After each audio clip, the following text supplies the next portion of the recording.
Hola, ¿qué tal amigos? ¿Cómo están? Muy buenas noches. Yo soy Esdras Chabot y esto es Dinero y Poder. El 5 de junio se votará por los integrantes de la Asamblea Constituyente, quienes elaborarán la Constitución de la Ciudad de México. Este estatuto le dará autonomía a la capital del país, lo que significará la posibilidad de una mayor participación de la ciudadanía en decisiones de gobierno. Nos acompaña aquí en el estudio de Dinero y Poder Ana Lilia Herrera Ansaldo, senadora del PRI e integrante de la Comisión del Distrito Federal. Buenas noches, gracias Ana Lilia por estar aquí con nosotros. Muy buenas noches. Que tiene buenas noches. Buenas noches. Bueno, pues ahí está, Asamblea Constituyente, armar una nueva constitución. ¿Qué es lo que tendría que manejarse? ¿Cómo conciliar de alguna forma esta nueva modalidad de una Ciudad de México con niveles de autonomía frente al hecho de que sigue siendo la capital del país, sigue teniendo a los poderes federales y tiene delegaciones que de alguna manera ahora tienen que manejarse de manera distinta? ¿Por dónde entrarle en este tema de Asamblea Constituyente? A ver, la reforma de la Ciudad de México lo que le da a la capital del país es primero una representación en lo local, me parece que mucho más equitativa, van a estar representadas las mayorías en las demarcaciones territoriales. Ya los jefes delegacionales no van a ejercer el poder de manera unipersonal, era ya la única autoridad en este país que podía hacerlo de esa manera. Y la nueva constitución, porque hoy lo que rige a la Ciudad de México es un estatuto de gobierno. A ver, si somos prácticos, básicamente será lo que hoy es el estatuto. Hay la posibilidad, y hará uso de ella el jefe de gobierno, de presentar una propuesta a esta asamblea constituyente que va a estar integrada efectivamente, como mencionabas, por constitucionalistas electos por voto directo. También participarán diputados federales y diputadas, senadoras y senadores. Y bueno, creo que va a ser un ejercicio muy importante, sobre todo de cara a los retos que tenemos en las grandes ciudades. Estamos platicando de estos días de viento, ¿no? De las condiciones de nuestras ciudades que ya no son ciudades con una capacidad para levantarse, ¿no? Con esta capacidad de resiliencia frente a cualquier contingencia. No son ciudades ya habitables, hemos perdido la rectoría del Estado sobre el espacio público. Yo pienso en esta Constitución como una gran oportunidad de legislar pensando en una ciudad no para los próximos 3, 4, 5 años, para los próximos 30, 40 o 50 años. Creo que esa es la gran oportunidad que tenemos.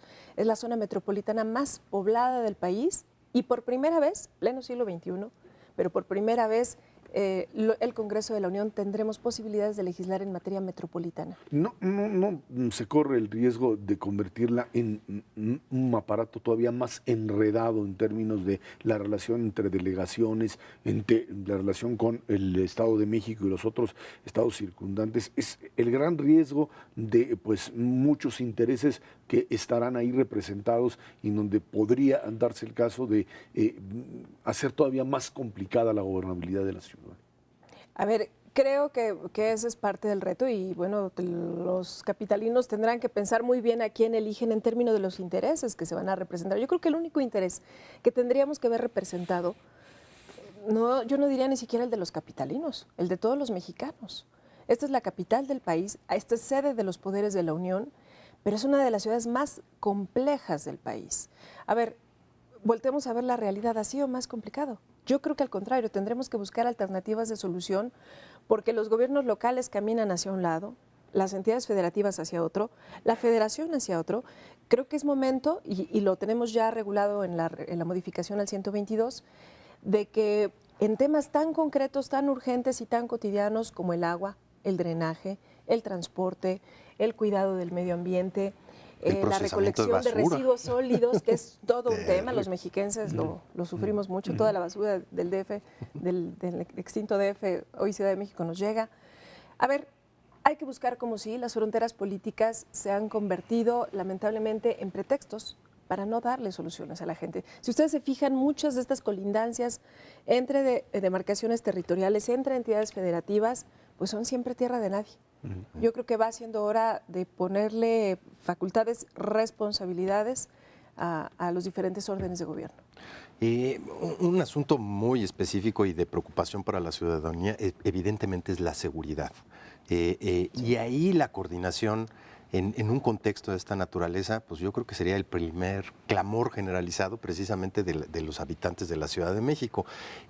Supongo que ahí le dedicarán un tiempo realmente importante y de manera muy específica al dinero que se tiene que invertir para tener la policía, tanto en número como en calidad, para esta ciudadanía. Sí, a ver, es un tema ya también parte de esta modificación al 122 constitucional, pero independientemente de eso lo estamos viendo ya hoy con la discusión del mando único. Ya el presidente Enrique Peña hizo un llamado a que podamos los legisladores avanzar en el tema. Yo creo que es una parte toral, sin duda es un clamor generalizado, pero no es la única manera en que vamos a encontrar seguridad en nuestras calles. A mí me gusta mucho, por ejemplo, cómo hoy tenemos una cabeza de sector en SEDATU en términos del ordenamiento territorial. Y hablaba yo hace un momento del espacio público, de retomar esta rectoría.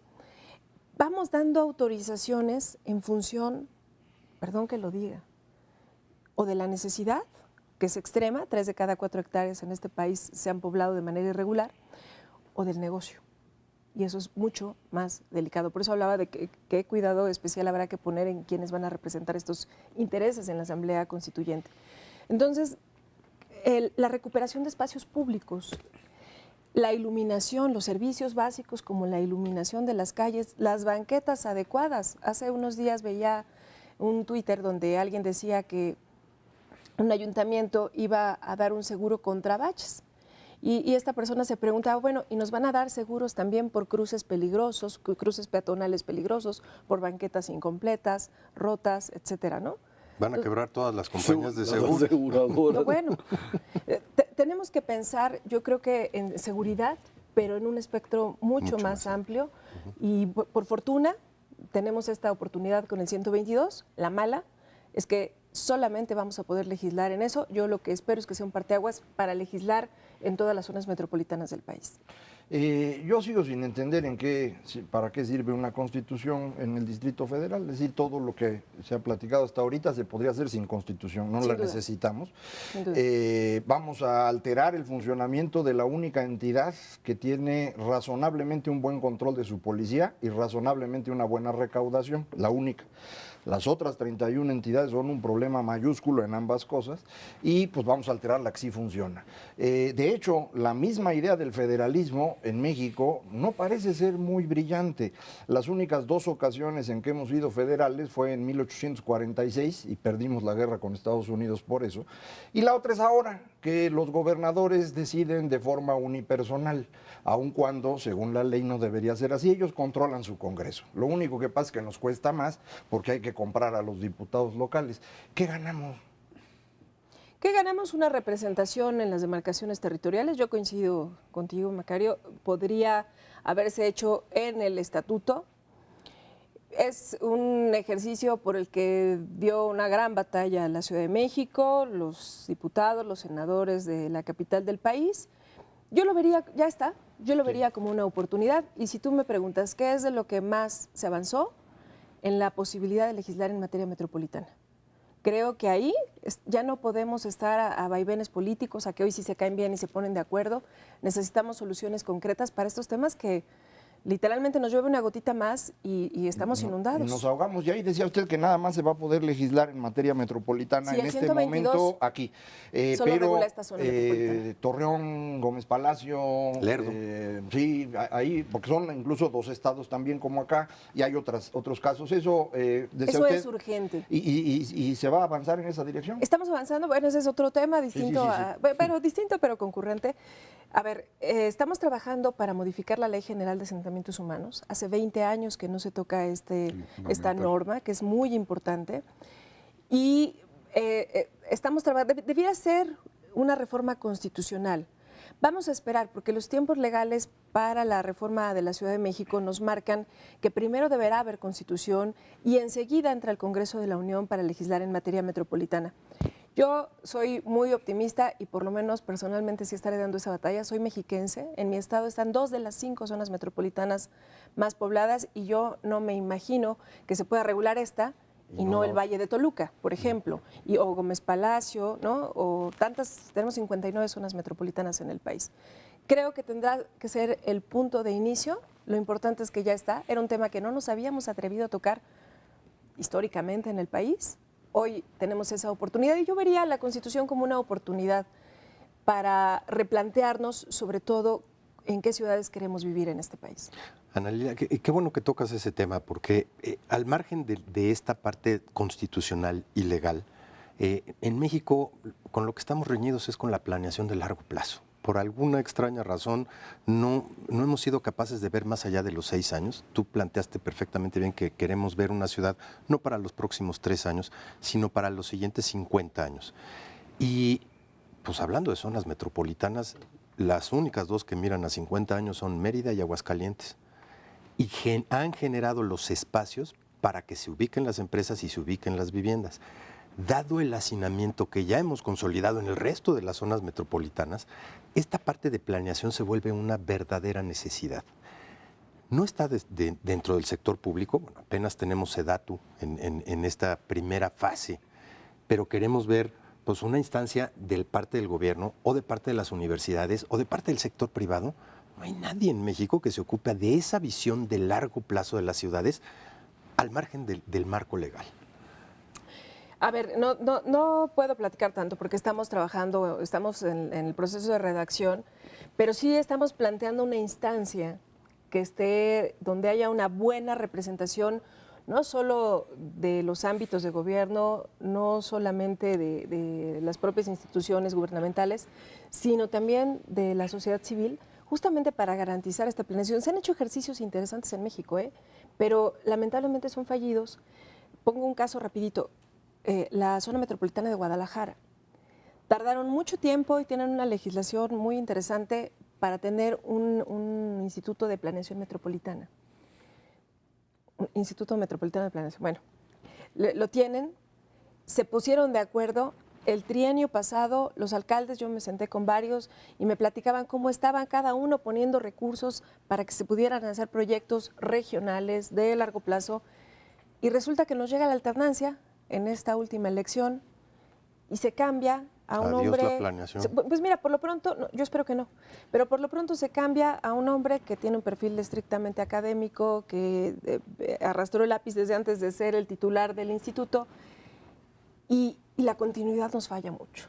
No podemos permitir eso. Tenemos, más allá de vaivenes políticos, insisto, tenemos que garantizar planes, proyectos de largo plazo en este país porque volteamos a ver las ciudades y así estamos. Eso ya no nos funcionó, tenemos que buscar cómo sí. En el tema metropolitano, Lilia, finalmente esta idea de la posibilidad de empezar a crear, no sé si en forma simultánea, porque entre lo que van a legislar y hasta dónde van a llegar, estas instituciones que puedan hacer que el tema metropolitano pues esté dándose, esté generándose. Hay ejemplos ahora con toda esta construcción de caminos en Hueyatlaco, todo esto, discusiones enormes de quién es el responsable, a quién afecta, cómo se maneja. Hasta ahora esto ha funcionado a partir de relaciones personales. Si el presidente municipal de Naucalpan, de Huixquilucan o de quien sea, tiene buena relación con el delegado de Coajimalpa o el gobernador con el jefe de gobierno, las cosas empiezan a funcionar. Esta idea de poder crear un ente regulador que pueda estar por encima incluso de estos intereses locales para poder generar una política metropolitana, eso sería de alguna manera, digamos, la solución a esto. Ese es el reto jurídico. Tendremos que encontrar la solución jurídica justamente para obligar a la coordinación en estos temas. Ya está estipulado. La reforma constitucional dice que tendremos que elaborar una ley de coordinación metropolitana. Y yo le pondría un ingrediente más, aparte de la obligatoriedad en temas en los que ya no tendremos, o sea, es un tema de cuidado al medio ambiente, de supervivencia, si me lo permiten. Ya no es ni de conveniencia, es de supervivencia para la especie humana. Pero yo le pondré un ingrediente adicional. Necesitamos poner indicadores. No es posible que hablemos de la calidad del aire y que digamos, bueno, pues sí, aquí tenemos toda la voluntad política de todos estos territorios políticos y a la hora de revisar qué va a ser la delegación o la demarcación territorial A o el municipio B, pues no, yo no veo mucha claridad. Y yo sí creo que ya tenemos que empezar a evaluar qué está haciendo, quién está cumpliendo, en qué medida y a sancionar. Esa sería, digamos, un poco la conclusión. Para ¿Cuándo estaría armado todo este tema de Asamblea Constituyente?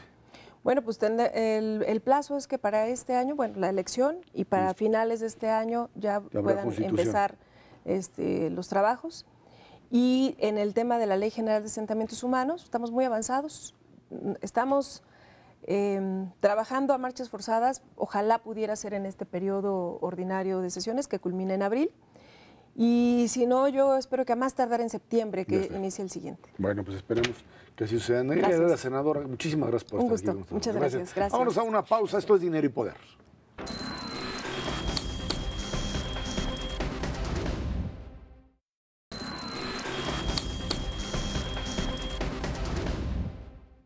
Este año es difícil en materia económica para Petróleos Mexicanos y la Comisión Federal de Electricidad. Se han visto afectadas ambas empresas por la reducción del flujo de caja y el deterioro de las tasas de endeudamiento, entre otros factores. En conjunto, las deudas de ambas empresas representan el 16% del sector público. Ahí está el tema Pemex y CFE. Además, pues Pemex todavía entrando en esta dinámica de solicitar préstamos, emitir bonos, para, dicen, pues pagarle a proveedores, este tema que bastante espinoso, difícil de manejar para la propia empresa, pero que bueno, pues si, como dice su director, no tiene un problema de viabilidad, tiene un problema de liquidez. No sé bien en dónde empieza uno y dónde termina otro, en una empresa como esta, que requiere de una cirugía mayor y que suponemos es exactamente lo que están tratando de hacer, irle metiendo lo que sería no solo tijeras, sino prácticamente una reconstrucción total.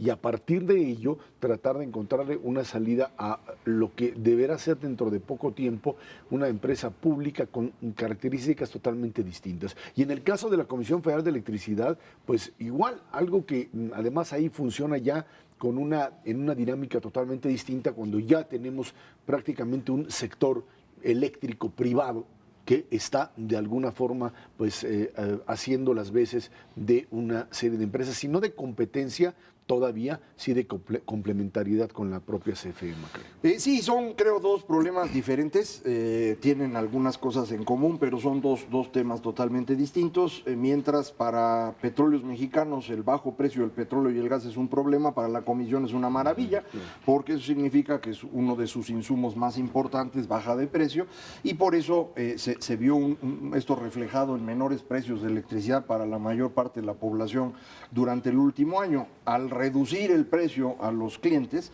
lo que Comisión Federal hizo es mantener los subsidios que ha estado ocupando desde hace tiempo, y por eso continúa un proceso de endeudamiento. Esto tampoco es fácil de resolver, porque ahí sí hay una cosa en común con Pemex, un exceso de personal.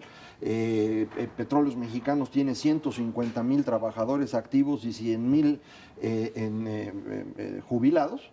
Y la Comisión Federal tiene 90,000 activos y 40,000 jubilados. Es una cantidad brutal de personas. Creo que no necesitarían tanto personal, ya lo hemos comentado en varias ocasiones, pero también tenemos el problema de que muchos de ellos ya están jubilados, en muchos casos se jubilaron muy jóvenes por las condiciones especiales de los contratos colectivos, y esto significa que ahí van a estar, 10 años, 20 años, 30 años, y eso nos va a seguir costando a todos, porque ninguna de las dos empresas genera un flujo suficiente para pagarle a esos trabajadores, ni a los activos ni a los jubilados. Entonces, cuando dicen que es un problema de liquidez, tú bien decías, pues dónde termina y dónde empieza, pues yo creo que no hay diferencia en este caso. Para Pemex sería un problema de liquidez si pudiéramos tener el barril de petróleo a $100 en un futuro cercano, pero todas las expectativas es que eso probablemente no ocurra nunca, y seguramente no va a ocurrir en los próximos 5 años, así que pues está grave, ¿no? Tarde que temprano se tiene que enfrentar este pasivo laboral, ya no es contingente, es una realidad, está ahí, es permanente todos los años, y ninguna de las dos empresas, si no hay una inyección de capital o una reestructuración, o las dos juntas, yo creo que es imposible que el gobierno federal tenga los elementos para poder decirles voy a inyectar capital a estas dos empresas si no hay primero una reestructuración brutal. Cuando existía la compañía de luz y fuerza del centro del país, teníamos la empresa eléctrica más improductiva del mundo. A su desaparición nos quedamos con la empresa productiva más improductiva del mundo, que es la CFE, medido por kilowatt hora por empleado. Efectivamente sí hay una diferencia muy importante entre las dos empresas que trasciende solamente su situación financiera. La verdad es que la reforma energética ha despertado un muchísimo mayor interés del sector privado en la parte eléctrica. Hay empresas verdaderamente decididas de entrarle ya no solamente a la parte de generación eléctrica, eso lo tenemos ya desde hace muchos años en nuestro país, sino a la parte de transmisión y evidentemente a la de distribución, con una avidez que no se había observado desde hace muchísimo tiempo. Habrá que ver en esta instrumentación en el sector eléctrico cómo nos va. La verdad es que todavía hay dudas muy importantes, no en términos de cuál sería la participación del sector privado, sino de cosas muy específicas, por ejemplo, los derechos indígenas en los diferentes tendidos, cómo se tratarían y cómo serían correspondidos. Hay todavía ciertas lagunas que detienen este tipo de inversiones, tanto en el sector petrolero como en el eléctrico. Todo lo contrario en el sector petrolero. Sabemos que la reforma energética no se trata de producir más nada más porque sí, sino de ser mucho más eficiente para generar una energía que haga competitivo a nuestro sector manufacturero. Hoy por hoy sí se está logrando a través de la parte eléctrica. Evidentemente estamos muy lejos todavía en la parte petrolera. Ahora, el tema eléctrico o el tema del desarrollo, cómo se ha transformado la propia CFE, ya hay un resultado muy claro, que se puede ver a simple vista, y es la reducción en las tarifas. A diferencia de lo que sucede con Petróleos Mexicanos, en donde, pues, bueno, ya no tienes alzas en precios de gasolina, pero te da lo mismo. Finalmente, si mientras existe el impuesto como está planteado, puedes importar las gasolinas de Estados Unidos y mientras haya ese tipo de impuesto, la gente no va a percibir directamente que la reforma energética le funciona a partir de un menor precio de gasolinas, lo que no sucede afortunadamente con el precio de la electricidad, en donde tanto a nivel industrial como a nivel doméstico ya estás viendo reducciones importantes en el precio, lo que ha de alguna manera también afectado positivamente el tema inflación. Ya hemos visto, ayer salieron los datos de inflación en donde, bueno, pues tienes inflación que se te dispara en lo que serían frutas y verduras, etcétera. Tienes ya inflación también en precios al productor, inflación en el traslado de efectos de la devaluación del peso mexicano, y tienes todavía el ancla de precios de energía a la baja, que son los que de alguna manera pues te están ayudando a evitar un disparo todavía mayor, ¿no? Sí, la reducción de precios de energía eléctrica es resultado directo de la reforma energética, en el sentido de que permitió una mayor importación de gas natural a un precio mucho más barato. El gas natural en Estados Unidos tiene un precio pues significativamente inferior al que nosotros estábamos produciendo. La reforma ha permitido construir ya o avanzar en la construcción de gasoductos y permitir un mayor flujo de este combustible, y esto ha permitido vender más barato, pero insisto, esto se hizo manteniendo un subsidio. En lugar de comerse el subsidio, lo que hicieron fue traducir esto en precios más baratos. Me imagino que con la intención pues de que se note que la reforma funcione. No le veo yo mayor problema, pero seguimos teniendo una empresa eléctrica que no es la más eficiente del mundo, ya lo explicaba hace un momento Ernesto. Para que nosotros pudiéramos seguir aprovechando esto, requerimos que ya que pasó el efecto de haber bajado a tener un gas más barato, ahora empecemos a tener eficiencia en la generación, en la transmisión, en la distribución. Ahí es donde van a entrar estas empresas privadas que, como también decía Ernesto, ya hace tiempo, desde el Tratado de Libre Comercio, se permite la producción en México, la generación de energía, pero no su comercialización. La reforma ahora lo va a permitir, y tenemos un nuevo organismo que va a ser el subastador de energía. Esto es lo que está todavía en proceso de ponerse en marcha ya propiamente hablando, y esto va a permitir todavía, yo creo que precios más bajos hacia adelante, pero eso le va a costar a la Comisión, porque esta competencia implica que ellos van a vender menos y en consecuencia tienen que ser menos, y hay que ver cómo le hacen para eso. Sí, mucho más eficientes. Ahora, hay una distinción fundamental entre economías, especialmente las emergentes, de aquellas que son importadores netos de productos petrolíferos y que al mismo tiempo tienen alto valor agregado. y aquellas que son exportadoras netas de productos petrolíferos y que no producen otra cosa más que materias primas. Digo, el caso de Brasil, el caso de Rusia, el caso de Venezuela, pues les ha ido en feria porque no tienen una industria de valor agregado. El caso de México, sí tenemos valor agregado, sí tenemos una industria de exportación donde más del 80% de nuestras exportaciones son precisamente manufacturas o algunos productos de valor agregado, pero no hemos visto reflejado esos términos de intercambio a pesar de que somos un importador neto de petrolíferos desde el último trimestre del 2014. ¿Por qué?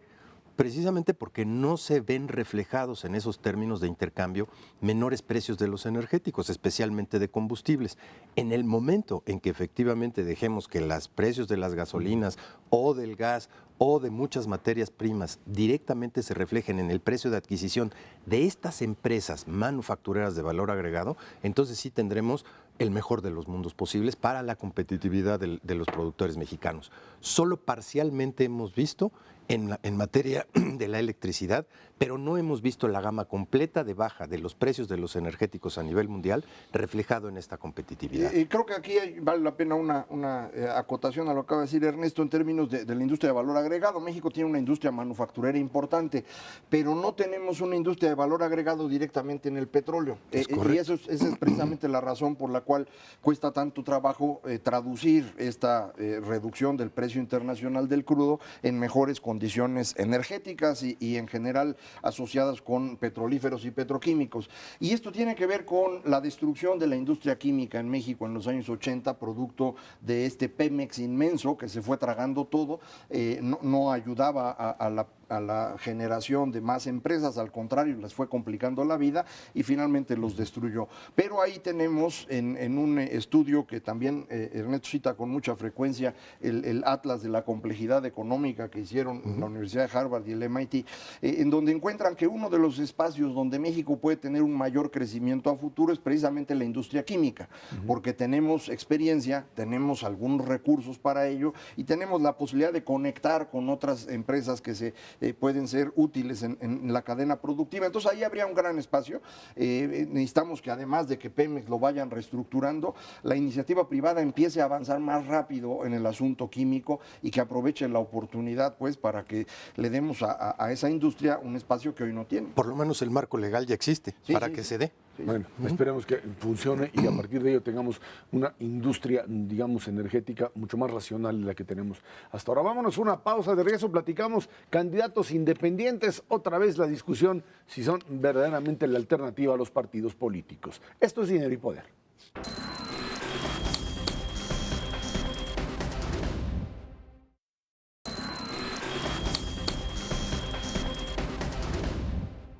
La clase política en el país se enfrenta en las elecciones por venir las figuras de las candidaturas independientes, que les resulta, por supuesto, esta figura muy incómoda, se presenta como una alternativa, dicen, para los votantes. La percepción de la ciudadanía que tienen de los políticos se ha desgastado y se ve ahora en estas figuras políticas una opción frente a lo que se llama pues, la corrupción del sistema. En el fondo, el candidato independiente se presenta ante el electorado como un ente apolítico, apartidario y ajeno a la lucha por el poder, lo que es totalmente falso, pero bueno, así es como se presenta. La verdad es que el tema de las candidaturas, yo no les llamaría independientes, les llamaría básicamente apartidarias. Independientes, sí, sin partido no, político. porque se trata finalmente de individuos que tienen tras de sí, primero, por supuesto, una carga y un proyecto y una agenda, una carga, un proyecto, agenda y además un aparato económico atrás que lo sustenta, si no, no pueden presentarse. Y segundo, que terminan convirtiéndose finalmente en una agrupación política alrededor de la cual construyen un modelo. Si lo quieren hacer totalmente, digamos, a partir de lo que sería una opción individual, ahí tienen un ejemplo de esto, que sería lo que sucede en Nuevo León con Jaime Rodríguez, con el Bronco, en donde llegó prácticamente, ahí sí, pues rodeado de un montón de gente, de grupos de poder financiero, de su periódico, etcétera, convertido en un ariete del sistema, de su sistema propio, y ahora tiene que deshacerse de todo el mundo porque no tiene con quién gobernar, ni sabe cómo hacerlo, ni la gente que creyó que lo podía manejar ahora lo puede manejar y está generando un desastre dentro de Nuevo León. El riesgo de los independientes es finalmente que no logren establecer, no solamente que puedan competir realmente y ser una alternativa a los partidos, sino que puedan gobernar a la hora de llegar al poder, porque de lo contrario no solo se transforman en un modelo totalmente fracasado, sino que pueden generar un verdadero caos a la hora de querer ejercer el poder. La primera pregunta creo que habría que resolver es ¿por qué están teniendo éxito los independientes? Porque no es solamente en México, en muchas partes del mundo está ocurriendo. Es el caso de Donald Trump, que se presenta como si fuera alguien venido de la nada y por eso debe ser atendido. Podemos en España, una agrupación política que se presenta también como si ellos nunca hubieran participado en la política y ahora trajeran la novedad. Entonces ocurre en todas partes del mundo. Creo que esto es resultado de un problema de diferencia entre lo que la sociedad percibe y lo que los políticos pueden resolver. La gran transformación que hemos vivido en los últimos 25 años en materia económica, tecnológica, de comunicación, hace que los problemas que hoy enfrenta la sociedad sean diferentes a los que teníamos en la segunda mitad del siglo XX. Y los políticos saben resolver los problemas de la segunda mitad del siglo XX. Es decir, hoy, por ejemplo, el problema principal en todo el mundo es que no se generan empleos. Los políticos no saben cómo generar empleos, lo que saben es cómo asociarle a los empleos prestaciones y generar estado de bienestar y demás. Entonces no hay manera de ponerlos en contacto y en consecuencia la gente se harta de los políticos, piensa que sus problemas vienen de ahí y dice vamos a escoger otros distintos. Y por eso empiezan a tener éxito estos candidatos. En realidad ninguno de ellos tiene la más remota idea de cómo resolver los problemas, porque son problemas muy recientes, todavía no son totalmente comprendidos ni por los políticos ni por nadie. Entonces lo que va a ocurrir cuando uno elige a un independiente siempre va a ser una decepción muy rápida. Es el caso que ya comentabas ahorita en Nuevo León, pero es también el caso en muchas partes del mundo en donde los candidatos se han ido acercando al poder y conforme están más cerca. En el caso de Podemos puede ser interesante. Ganaron algunas alcaldías y las alcaldías que ganaron son ahorita una tragedia espantosa, precisamente por eso. ¿Y qué esperaron en esto? Es un poco también el caso de estas alternativas que se dieron en América Latina. Finalmente, el modelo Hugo Chávez, el modelo Evo Morales, surgieron de lo que serían opciones distintas, digamos, antisistema, y que terminan institucionalizándose, pero siempre alrededor de la figura, y que pues en el fondo no son más que una reagrupación o reconstrucción de un modelo caudillista que se basa precisamente en lo que podríamos llamar ahora sí que el modelo carismático de aquel que puede o está en condiciones de ejercer el poder. Además, hoy en México aparece esta idea del propio Jorge Castañeda diciendo es que hay que formar o presentar un solo candidato independiente. Una coalición de candidatos independientes que escojan uno. Esto bajo el principio de que los independientes estén en el mismo proyecto, cosa que pues no creo que exista, ¿no? Pero, además, lo que hemos visto en el pasado alrededor de estas figuras es una dosis de populismo bestial. Y el populismo sabemos exactamente a dónde conduce una vez que se instrumenta como un mecanismo de gobernar un país, a un desastre como el que estamos viviendo en Venezuela. Yo te diría, estamos frente a un proceso en donde evidentemente la gente quiere ver evidencias. Las evidencias van a ser malas. Tenemos un proceso muy importante en el 2016 en donde de las 12 elecciones, porque ya pasó la 13ª, pues va a haber una buena dosis de candidatos independientes. Yo creo que ya no van a ser una sorpresa. Sorpresa fue evidentemente Nuevo León el año pasado, pero ahora sí la gente se va a tomar un poquito más de tiempo en ver y evaluar antes de la elección, no solamente ahora sí que elegir lo que sea menos los partidos políticos actuales. Y los partidos políticos actuales yo creo que ya van a aprender la lección de no dejarse sorprender por figuras de esta naturaleza.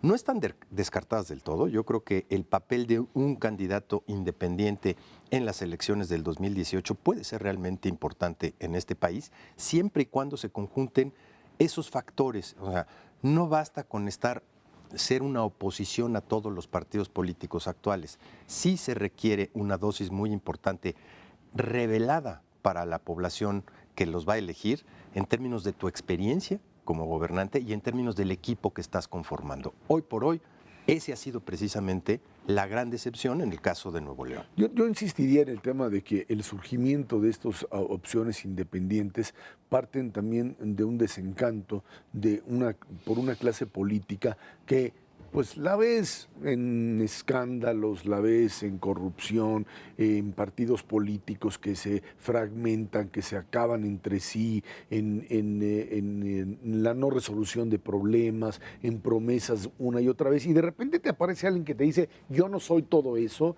yo estoy en condiciones de presentarte y hacer o presentar o generar alternativas distintas a estas, y me alejo de ello. Claro, es un poco contradictorio, ¿no? Hacer política sin ser parte de un partido político, aunque pues no es que no se pueda, pero digamos que al final terminas generando un modelo totalmente institucional de crear un partido político. Aquí el riesgo, yo insistiría, es que la sociedad empiece a generar opciones de hartazgo que te lleven a ese tipo de parálisis, porque lo que sucedió en España, lo que está sucediendo en España con Podemos, es finalmente la posibilidad real de que ese grupo, ahí porque hay un modelo parlamentario, pero bueno, de todas maneras, lo que genera es una total paralización de la vida política. No hay gobierno, ni puede haber gobierno, porque los señores de Podemos tienen la suficiente fuerza como para evitar que el gobierno se construya si no es bajo sus condiciones. Es el no institucionalizado. Está bien, pero de manera con la permanente. fuerza. A principios de los años 30 ese fue exactamente el camino que utilizó Hitler para llegar al poder en Alemania.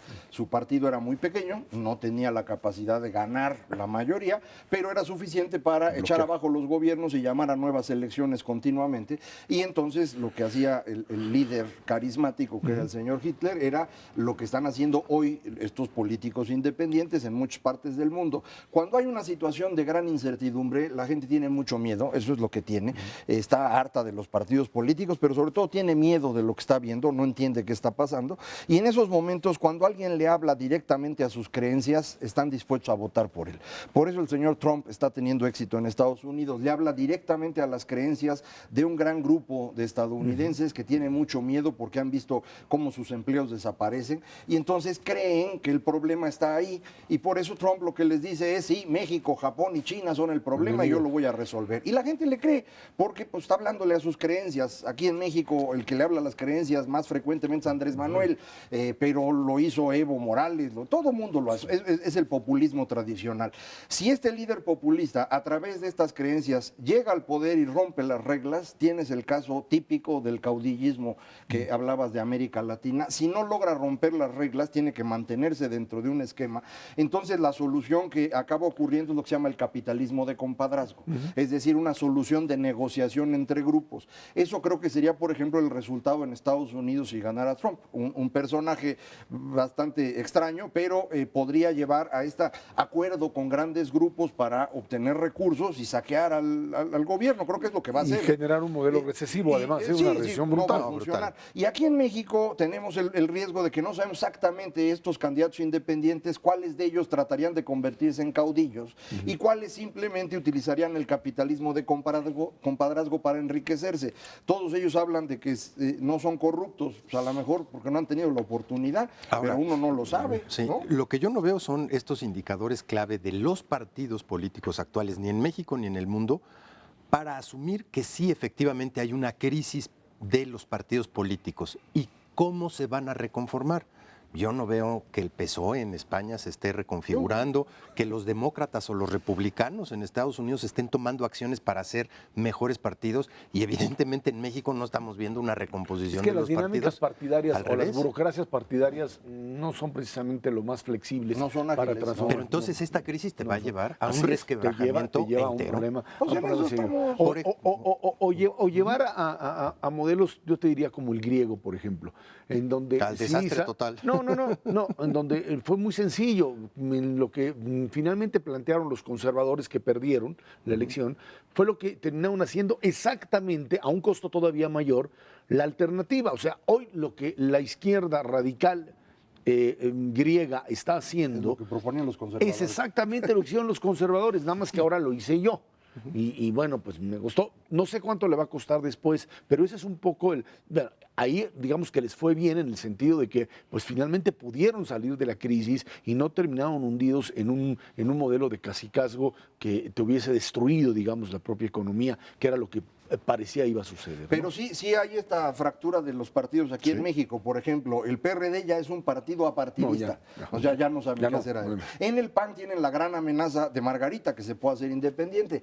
Y en el PRI no pasa eso porque el PRI es el PRI. Su disciplina es eterna.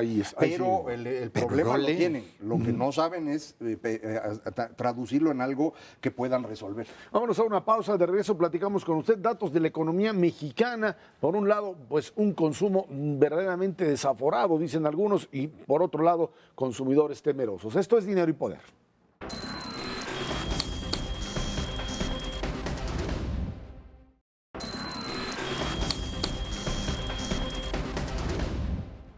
El índice de confianza del consumidor elaborado de manera conjunta por INEGI y Banco de México mostró en febrero una reducción mensual de 1.2%, datos ajustados por estacionalidad de un mes a otro. Por su parte, también el índice nacional de precios al productor presenta un aumento mensual del 0.9%, alcanzando una tasa anual de 4.76%. A ver, estamos ante una situación un poco rara, en donde por un lado hay un cierto desencanto, es decir, algo está pasando en consumidores, y por otro lado, en términos de percepción, por otro lado, capacidad de consumo, y por otro lado, presiones inflacionarias, ¿no? Mira, la verdad es que desde hace mucho tiempo, prácticamente 2 años, encontramos una dicotomía muy especial en la economía mexicana, en donde la confianza de los productores está muy mal en todos los sectores, en manufacturas, en comercio, en construcción, que son los que se siguen regularmente, en terreno negativo, consistentemente durante 2 años. Al mismo tiempo, la inversión sigue teniendo tasa de crecimiento positiva, baja pero positiva.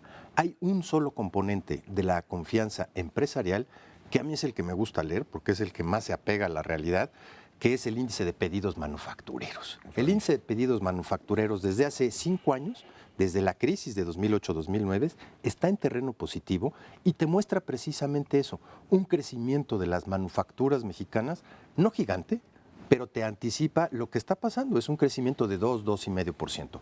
El resto de los componentes, la verdad es que pues, los productores ven un vector de indicadores que no les gusta nada, el tipo de cambio por las nubes, la probabilidad de que suban más las tasas de interés, la desaceleración de la economía mundial, quién va a ganar en el 2018, todo les preocupa y por eso dicen, pues ahorita no es el momento adecuado para invertir.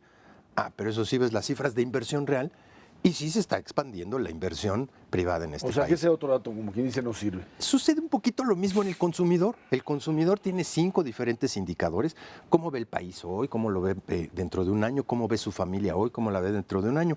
Pero hay uno, de a de veras, que es el quinto componente, que es cómo ve sus posibilidades para adquirir bienes duraderos. Y ese lleva una trayectoria realmente muy buena durante los últimos 18 meses, que sí refleja lo que está pasando con la compra de bienes duraderos en este país, casas, coches, electrodomésticos, etcétera, vienen con una dinámica de crecimiento bestial.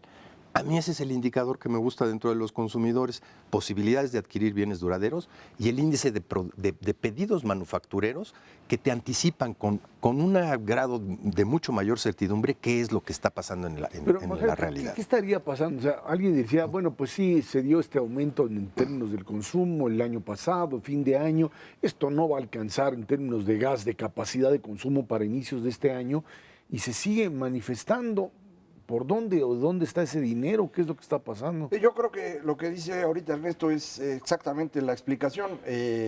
Si uno ve los otros indicadores a los que no se refirió él, se nota precisamente la razón por la cual efectivamente en los hechos sí están metiendo más dinero en inversión y en compra de bienes de consumo duradero. Y es que si le preguntas a una persona cómo ve el futuro para el país, está espantoso, se va a acabar este país mañana. ¿Y cómo ve el futuro de su empresa? No, muy bien, a todo. Y le pregunto a los consumidores lo mismo, ¿usted cree que va a poder el país estar mejor el año que entra? No, va a estar peor. ¿Y usted va a consumir? Sí, yo sí. Entonces, todos están pensando lo mismo. Y creo que es resultado precisamente de lo que platicábamos en bloques anteriores, la incertidumbre. La gente no sabe qué está pasando, nadie está entendiendo bien. Por ejemplo, todo el mundo veía el petróleo que subía y ahora ya se cayó. Y otras cosas... Pero ahora te viene un repunte de petróleo de repente en las últimas semanas. ¿Qué está pasando? ¿Quién sabe? Todo el mundo está nervioso, no sabe qué va a pasar y entonces dice el futuro va a estar feo.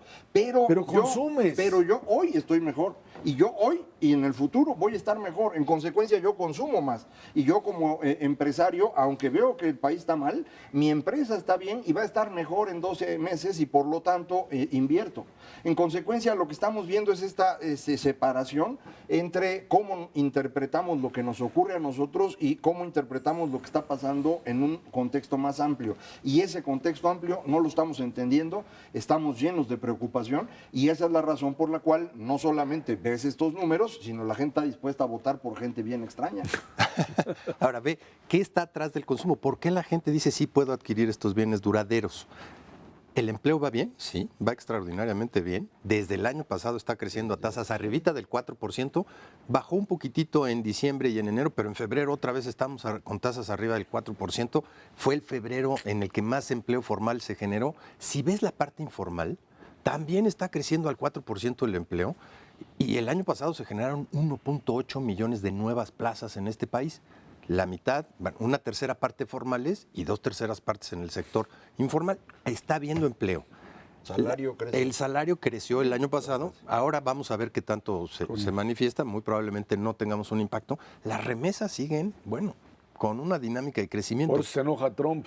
Bueno, pues que se enoje, que diga lo que quiera, pero pues es gente que está chambeando allá y si está chambeando allá es porque hay actividad económica porque allá. está pagando y porque impuestos lo allá. quiere. Pero si le metes la cereza del pastel, es el crédito, está viendo crédito. Entonces tú ves las variables reales. Quiero comprar ese, hay alguien que me preste, tengo para pagar, ¡pum! Lo hago, por supuesto que sea.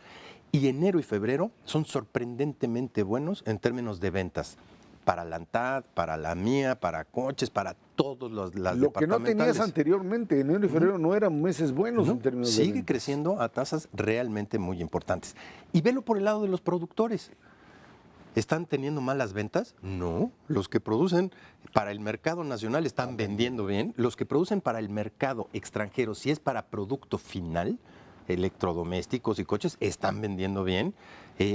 Están teniendo problemas con el costo de los insumos, pues tienen el miedo del tipo de cambio, pero las materias primas siguen teniendo una trayectoria para abajo. En el margen no están perdiendo. Entonces, datos reales, no les está yendo tan mal. Y si te comparas con el resto del mundo, el no, asunto pues es bastante mejor de lo que parece. O sea, México está en su miserable 2,5% cada año, sí, pero Brasil se está hundiendo 4% cada año. A fines de este año, México y Brasil van a ser del mismo tamaño en términos económicos, a pesar de que Brasil tiene el doble de población y 4 veces más territorio que nosotros. Brasil estaría perdiendo mucho. Todo lo ganado. Todo lo que ganó está perdiéndose en 2 años, el pasado y este. Entonces, pues por eso están allá en una tragedia. Si volteas a ver otros países que le estaba yendo muy bien en los años anteriores, todos están mal. Le está yendo muy bien a la India, pero hay que acordarse que es un país extremadamente pobre, con mucha población. Entonces, cuando uno voltea a ver en el mundo dónde se puede invertir, pues el mejor país del mundo para invertir es este. Imagínense cómo están los otros, si este no les gusta. Bueno, hay otros también. Está pero así, Polonia.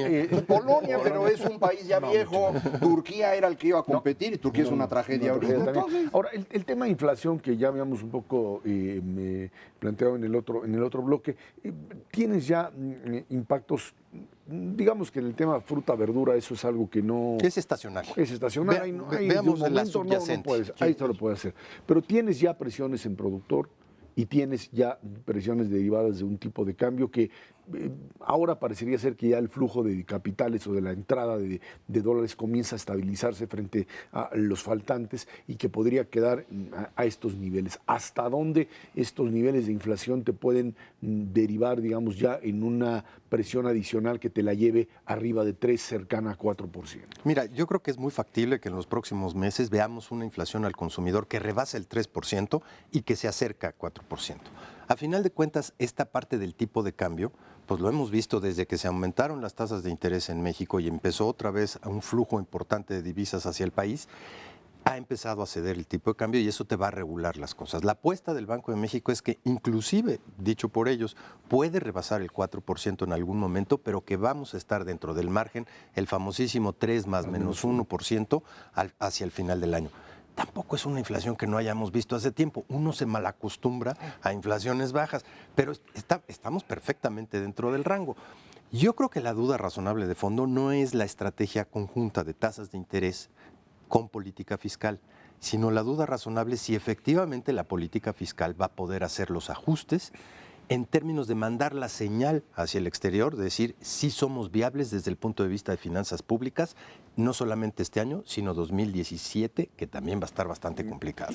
Y ahí la parte más relevante, en mi opinión, sigue siendo Pemex. Por eso es tan importante lo que está trabajando en Pemex. Es la gran pérdida. El año pasado perdimos 500,000 millones de pesos ahí. O sea, no solo no nos generó riqueza, perdimos 500,000 millones de pesos. Entonces, si tú tienes una cosa de esas, pues no hay manera que tengas finanzas públicas sanas. Entonces, por eso es tan importante, lo habíamos comentado aquí, cuando se anunció que el Banco de México subía su tasa, al mismo tiempo se anunció, vamos a entrarle a Pemex. Esto hacía el alza de la tasa muy creíble y por eso nos ha ido un poquito mejor con el tipo de cambio, aunque también tiene que ver una mayor estabilidad internacional del precio del petróleo. Entonces, creo que Pemex va a ser clave para ello. Por eso lo que comentábamos hace un rato sobre Pemex y comisión, y no solamente bajar gastos, sino reestructurar por completo. Es la clave. oportunidad. Sí, exacto, para pues, mantenerlos estables, ¿no? Los chinos dicen que es exactamente lo mismo crisis que oportunidad. Esta es la oportunidad perfecta para reestructurar ambas empresas. A ver si no le echamos a perder otra vez, pero bueno, no, digo. Bueno, ahí está. Ernesto Saavedra Macares, Quetino, gracias a usted que nos ve y nos escucha aquí en Canal 11 Dinero y Poder. Estamos en la radio Noticias MBS en el 102.5 del FM de lunes a viernes de 5 a 7 de la tarde. Por nuestra parte, muchas gracias y muy buenas noches.